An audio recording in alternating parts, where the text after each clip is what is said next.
দায়িত্ব আর কর্মের মাঝে হেরে যায় হাজারো ছেলের স্বপ্ন। একটা কথা কি ভাই, সকালবেলা ঘুম থেকে উঠছেন, ওই মুহূর্তে ফ্যামিলি থেকে বাপ বা মা কেউ আইসা কি কইছে আপনি গো যে সারাদিন কি করলি, খালি ঘুমাস আর খাস, কোনো কাজ কাম করস না? এই কথাগুলোর মানে বুঝেন?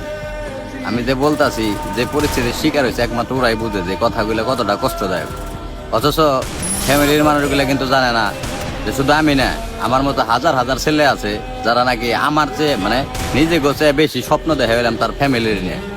আমি মনে করি মানে বেশিরভাগ পোলাপানেরই আমাকে মতো যারা মধ্যবিত্ত করে সন্তান, বেশিরভাগ পোলাপানেরই নিজের চেয়ে বেশি স্বপ্ন তার ফ্যামিলি নিয়ে। কবে বাপমার কাছে কিছু টাকাই না দিতে পারুম, কবে হ্যাগো হাসি মুখটা দেখুন, কিন্তু এটা কিন্তু আবার ফ্যামিলি বুঝে না ভাই। মানে আমি মনে করি মানে এরকম বহুত মানুষ আছে ভাই, এই প্রতিনিয়ত ভাই মনে করেন যে এই টর্চারের শিকার হইতেছে। মানে আমাকে কিন্তু কোনো অপশন দেয় না, আমাকে কিন্তু বাইরে থেকে কিছু টাকা পয়সাও দেওয়া হয় না যে একটা কিছু করো বা একটা লাইন ধরাই দেয় না।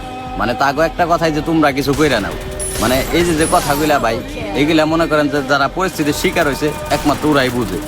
মানে তারপরও আমি একটা কথা কই, মানে আমি মনে করি সকল বেকারত্বের সুখ আল্লাহ একদিন দিক।